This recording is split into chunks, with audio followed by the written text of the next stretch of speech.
Rage bait title, rage bait title, rage bait title. I know this looks like something that should be on my other channel where I shit post, but we're talking about, the title is a little bit of an exaggeration. What I wanted to talk about today was arcane knowledge.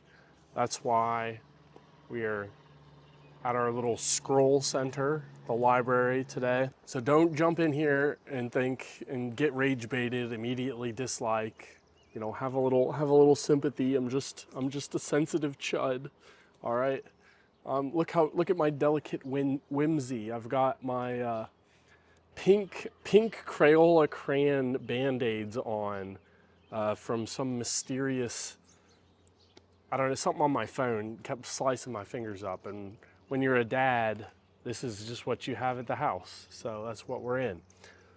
Arcane, harmful knowledge. That's what we're talking about. It's harming our soundness of mind. When I was thinking about this video, is like, I kept using the phrase mental health. And I was like, ugh, mental health. I would feel like a, you know, like a little, like TikTok pop girly, like pop psychology. Ugh, mental health. We're doing a trad LARP, all right? Soundness of mind. And so, firstly, I'm gonna delve into the journalistic portion of the title. All right. So we're talking about rage bait, right? The rage bait title of this video. I'll let you in on an elite way to rage bait somebody. And this works really, truly anybody, any demographic, anybody you might have thought was immune to rage bait. I guarantee this will get them. The level of outrage that you can harvest from this is insane. All right, so what you're gonna do is you wait till the next time somebody brings up current events. Oh, you know, did you hear about this shooting in California? Did you hear about the genocide in the Middle East? Did you hear about this group of engineers and a scientist who committed this horrible crime in Germany? They tell you about that. That's when you hit them with the, I don't care. Oh, sounds like that doesn't concern me. Yeah, that's not very important to me. Because that's actually thousands of miles away, so I don't care because of that. The level of outrage you get from this is incredible. It's incredible. Elite rage bait. But low key, this is what you have to be doing. All right, even if you're not trying to rage bait people, obviously, maybe you don't say it like that to people. You know, that's not really how you engage in small talk with a coworker.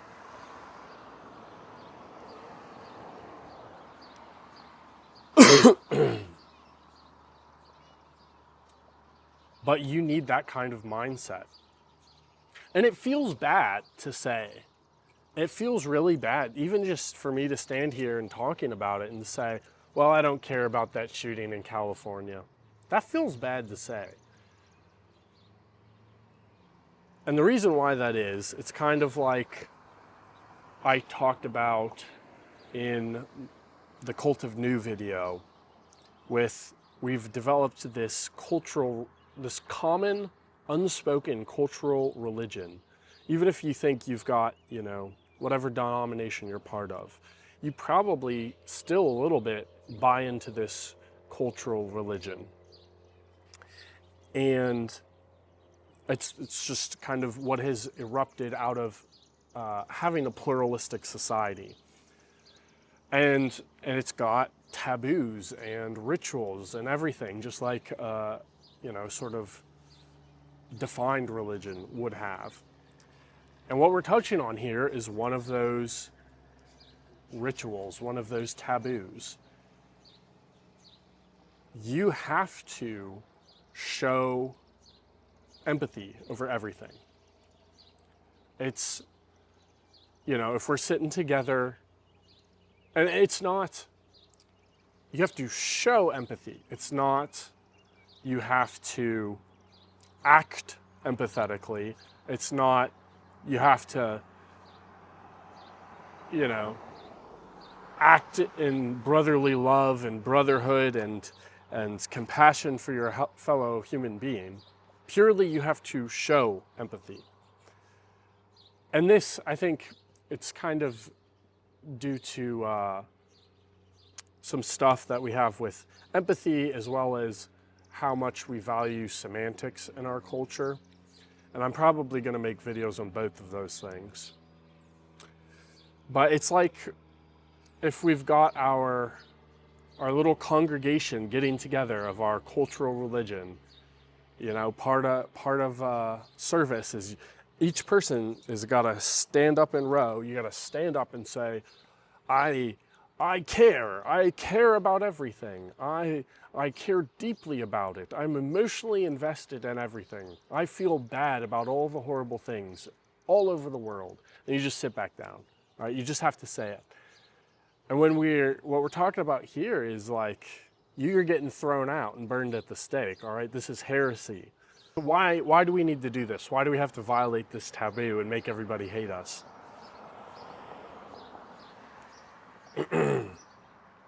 We live in the information age. And so you are connected to the problems of everyone on Earth, all 8 billion people. And not only is that sort of out there for you to view, it's a lot of times just put straight in front of you, regardless whether you want to see it or not. And your brain is not built for the information age. Your brain is not an information processor.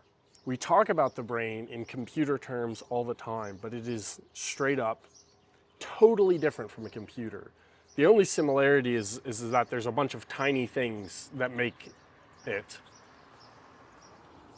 Any technology that somebody talks about that's like interfacing with the brain, like Neuralink, or recently they like uploaded a snail's brain into a computer.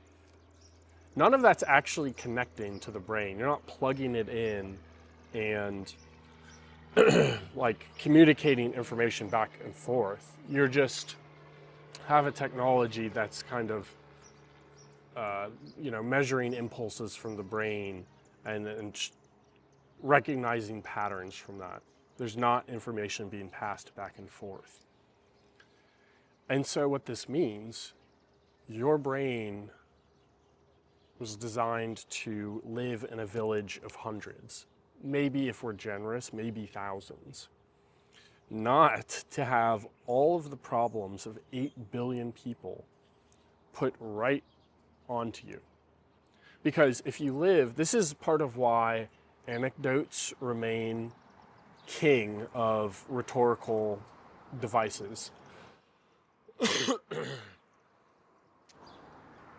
Because if you live in a village of a couple hundred people and you hear about a violent attack, that's really important to you. Like, that's very relevant to your life. Like, there's robbers nearby or something, and you got to deal with it. And that's the mindset that you're constantly going to be in. And so, that's the lens you're viewing all of these 8 billion problems through. A brain that thinks everything is happening in my village. As much as we can try to rationalize like how much this really affects me, which we're not really doing, by the way. Most of us are just looking at the nightmare rectangle, just taking it all in. We're not sitting there and being like, okay, this violent crime happened all the way across the country. It's not a problem that I specifically need to worry about for myself. We're not even doing that, which if you were to do that, that would probably provide limited benefit. But we're not, we're just taking it in. And so is it any wonder the level of mental problems that we face, all of this anxiety, chronic stress, and depression and everything else, because we're way overwhelmed with all these problems that we think on a lower level, our brain thinks we're in such huge danger. 8 billion problems. Check recording. Yup. It's never stopped recording on me, so I don't know why I'm so paranoid. It's a signature artistic trait of my videos now. You know, you'll be waiting for it when you watch multiple of them. You'll be like, I wonder when he's gonna check to make sure it's still recording. So, yeah, so we really need to kind of not care and try to block out as much as we can problems that are so far from us. And because here's the other thing. You might say, and you should, like if you, as, you know, as a man or woman pursuing righteousness, as a Christian, as somebody who's trying to build and restore civilization, you should be concerned with solving the problems that we have in the world. But you're going to be less capable of doing that when you're concerned about the problems of everyone. We would be a million times better off if everyone held completely ironclad to this kind of mentality of, I don't care about anything outside of my city. That wouldn't solve every problem. Obviously, there is certain needs to be concerned with things further away. But we'd be a million times better off, because if you have 8 billion problems, where do you even begin? You're going to be paralyzed and depressed and not able to do anything constructive. In addition, however connected we are, the further away from you a problem is, the less impact you're going to be able to have on it. If you're sending $25 overseas to fight a genocide on the other side of the earth, that $25 is getting lost along the way, right? It's got to be spent in you know, whatever kind of aid is going over there, right? It's getting eaten up in travel costs and bureaucratic costs and all this stuff.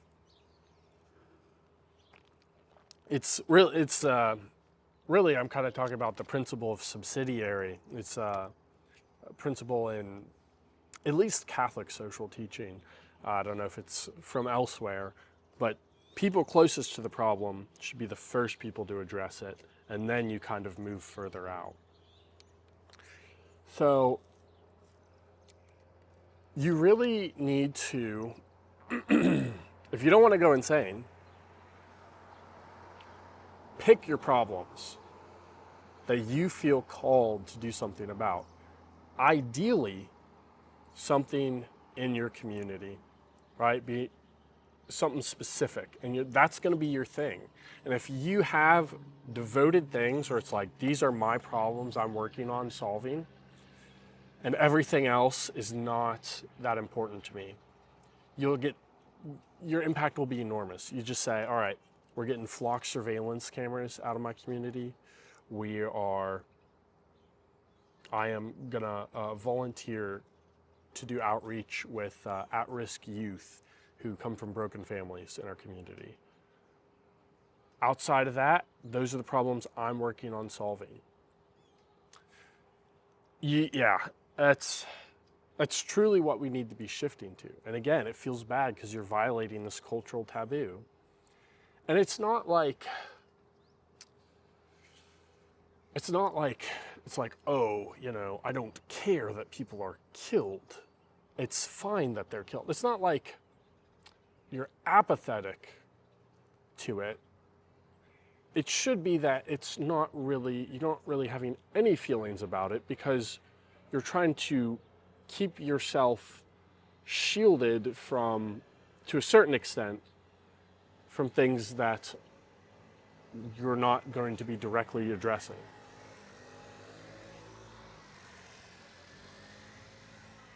So you don't feel any way about it. It's not even a lack of feeling. And what was I talking about? Empathy, you want to care about everything. I forgot. That always happens. Every time I sit down to edit a video, I'm like, dang it, I meant to say this one thing. I had this one other thought that I didn't say.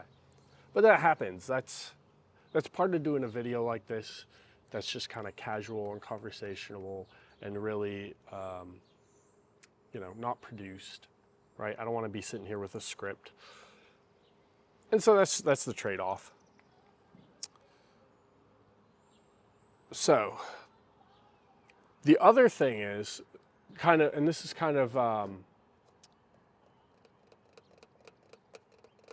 do I say this? This is like the exception. Okay, because there's a certain amount of informed that you do want to be, especially if you're somebody who's politically active. Because if you're in a democratic country, your political influence, however insignificant we may feel it is, usually extends beyond your city. So, there's a certain level of national issues you should be informed about. But even with this, we need to have a mindset of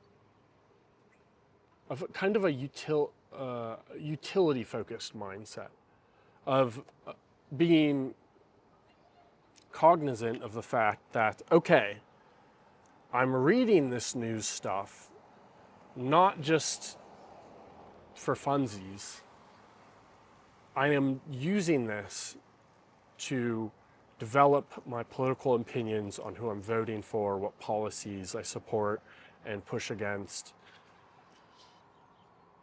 Because there is a lot that is just political theater. There's a lot that it's like, hey, we're talking about this a whole big bunch. Everybody on all kinds of sides is getting all kinds of emotions about it. But does this really change my opinions on anything? Does it inform any kind of political decision making? And if the answer is no, you don't really need to worry about it. Like something, I guess is not too recent anymore. Was that this year or was it last year? I think it still was this year. But the killings in Minnesota with ICE, I think was something that was very much, it just baffled me the amount of investment that it was getting, because it's like, all right, so this is kind of adjacent to immigration. But does it really have any bearing on what you think about immigration? If you are a leftoid, and let me say, I say that affectionately, okay? That's not derogatory. As admittedly, a right-wing reactionary in myself, we've got a lot in common, all right? There's a lot of big things that we're, pretty against each other on, but there's an increasing number of things we've got a lot in common on, all right? So my lovable leftoids, and you think that, it's perfectly fine for someone to live in our country against the law. Do you think differently about that because of what happened in Minnesota? Or are you just sort of affirming your beliefs? Likewise, if you have the opposite belief and believe that we should deport people who are illegal immigrants, are you going to change your mind because the people who are enforcing this killed somebody? Does that change your mind on the issue? What really was going on there is we're talking about, okay, was it an unlawful killing, or was it justified under the law and according to law enforcement procedures? Did our officers handle the situation properly? But why does, and again, this is either side of the political spectrum. Because people were sitting and analyzing there and waiting for new angles and being like, you know, all this energy was and attention was devoted to it. Are you doing the Department of Homeland Security investigation? Does it matter your opinion on whether it was justified or not? Maybe if that's like I was saying, if that's one of those problems where you're focused on and you want to say, yeah, I want to make sure that this is properly investigated and like brought to, you know, whatever justice, and you have some kind of avenue for actually advocating for that and not just posting about it online. Because that's the other thing is like people, they do advocacy, they do spreading awareness, and they talk about these problems that are all across the world. But you're really kind of working against solving problems in the world. You're just contributing to that problem of everyone's bombarded with every problem on Earth. The only time you really need to spread awareness in a very broad sense outside of your community is when you've got this siloed problem, right? You're in a small town and the whole cops department is corrupt and, you know, a bunch of the community's in on it, so you need external help. That's when like awareness kind of matters. And maybe like, I don't know, like some of those things that are really gonna inform politics, maybe some of that. But yeah, so just have that awareness of like, okay, what does this really affect in terms of my opinions and political decision making? Or is it just something that I'm gonna like get all emotionally invested in for no real reason? So I think that about covers what I wanted to talk about from like us being bombarded with this overwhelming knowledge of problems journalistically. So, and a couple comments too to that. Get involved in, if you're inclined to being politically active, because I go back and forth on that, whether I think like, yeah, I really should be or not really. Recently I've been leaning more towards like, yeah, like let's be politically active. I keep thinking of that quote from Chesterton where he's like, people say you shouldn't talk about religion and politics, but what else is worth talking about? So, what I was saying was, get involved with your local politics. You would be shocked how easy that is to do and how you could probably have a lot more of an impact than you would think. And there may be a lot more problems there than you would suspect as well. There's a lot of like, you know, zoning board corruptions and stuff that is not nearly as sexy as big national problems that we can get very emotionally invested in, but is, you know, could have major impact and you could actually make a difference. And if you're content inclined, like, whew, local journalism is just like totally dying out. Here in Louisville, this year, the last locally privately owned news station was bought. And so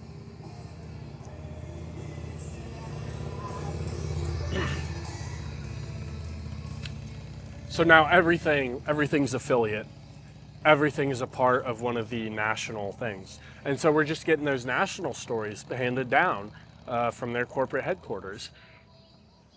Problems that we can be anxious about, but do very little to address. So pivoting a little bit to science. When I initially thought of this video, I was thinking, because these are kind of sort of different topics, they're both about information overload, but I thought I would need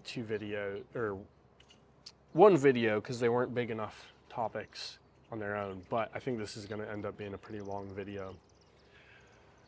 Science. Yeah, why are we teaching science to everyone in our classrooms? It kind of feels like our education system is this Cold War relic where we're just trying to pump out as many scientists and engineers as possible. Yeah, I know. This part of the title is much more true than we just shouldn't have journalism. Because here's the example I want to kind of focus on. And maybe, I don't know, I could be wrong here. Maybe I'm totally out of touch with education standards and I'm just wrong about this.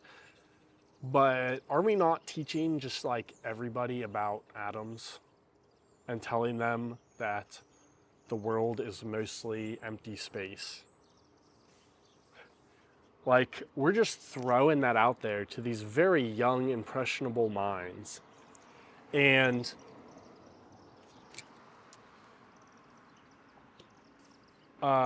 there's going to be varying intelligence levels. And this is not to say people who are less intelligent, that's, you know, if you're less hot, you know, it's just like that. You're not less human.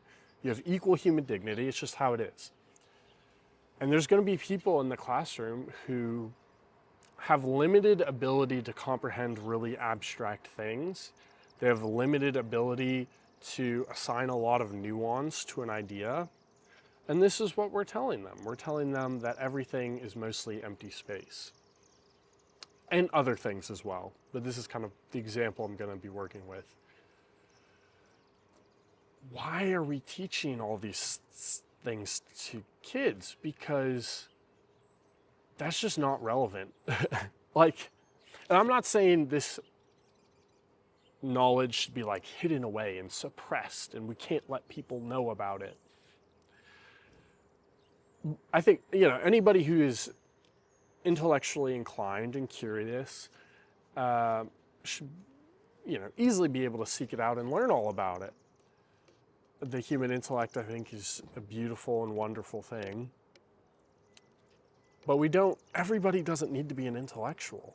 I would rather have healthy, functioning people than trying to force everyone to be an intellectual and know the secrets of the universe.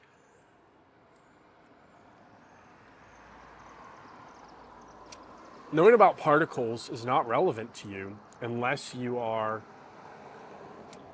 a physicist or a high-level engineer of some kind. Why are we teaching everybody about this stuff? Because now we're training this into people and they have to sit and go through their lives in society thinking, you know, up in the back of their mind, I'm sitting here living my life, but all of this is just empty space. Really think about that. That's crazy that we're teaching, like, teenagers this. Like, it's literally like a demoralization program.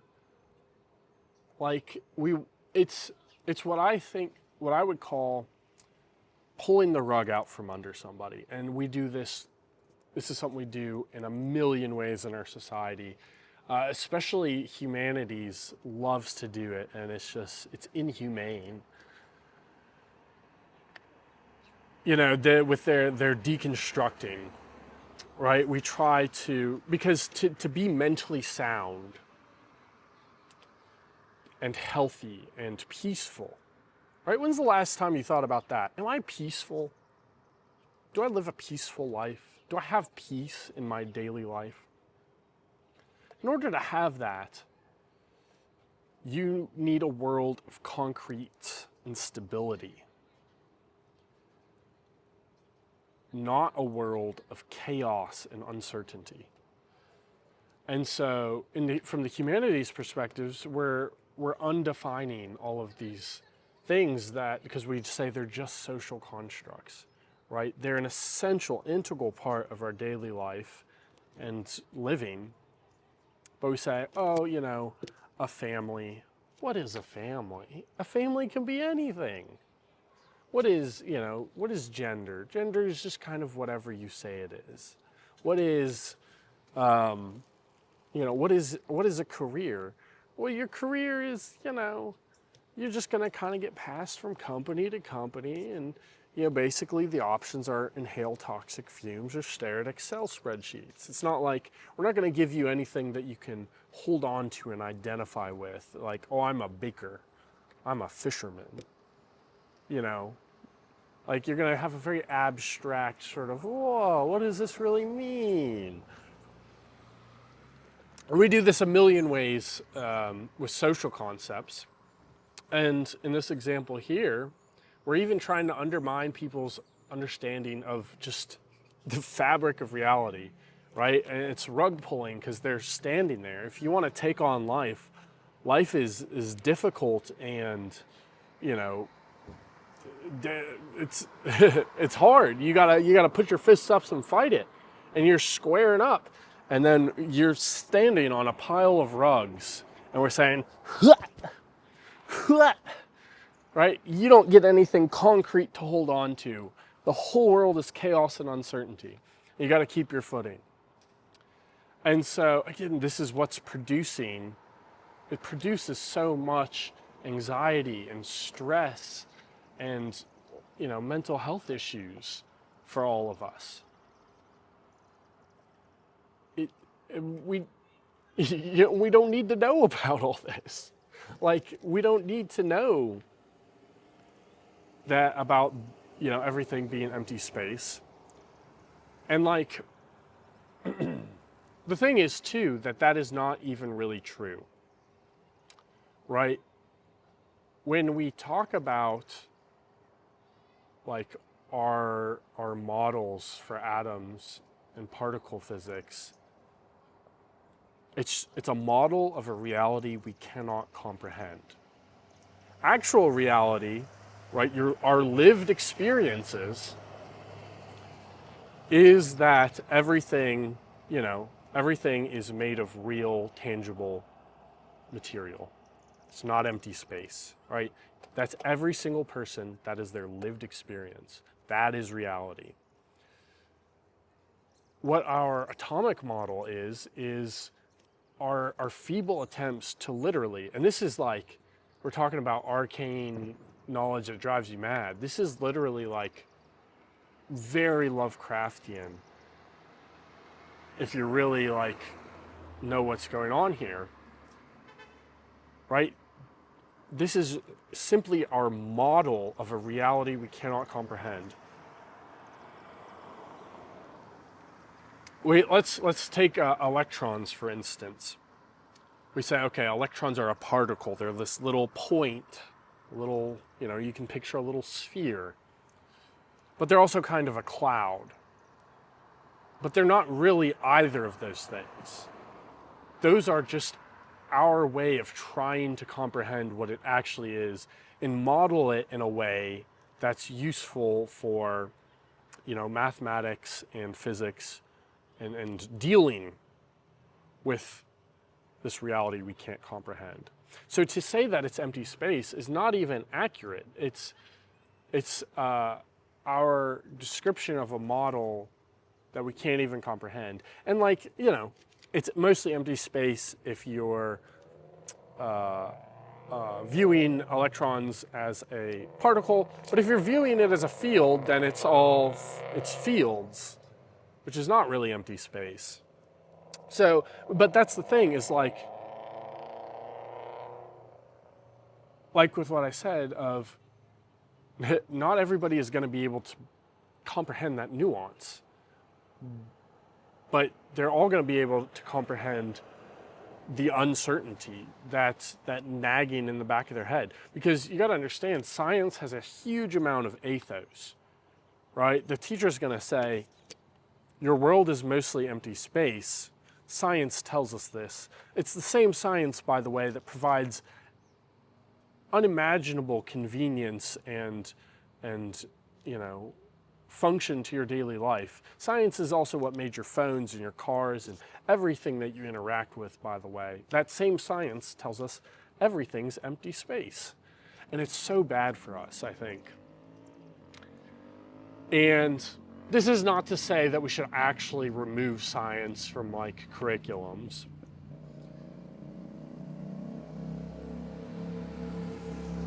But I think the past several generations have been very much in this mindset of like, why aren't we getting practical skills in schooling? You know, we can do practical sciences. How about we teach you about the natural world in your area? What kind of plants and animals are around there? How many people do you think actually know about that?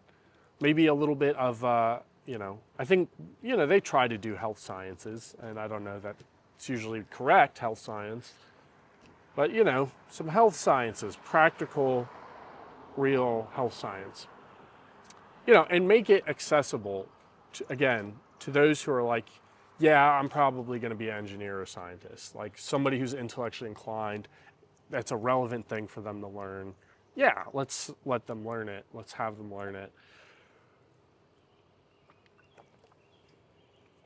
And it's not, I think I said this already, but it's not just the, you know, atomic models. It's things about anatomy, you know, telling people that their thoughts are just electrical impulses.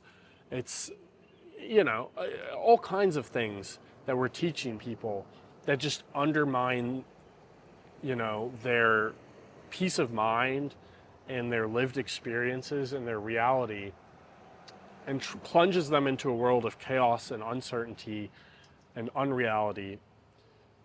And a lot of times we're teaching them this simplified view that isn't even totally accurate.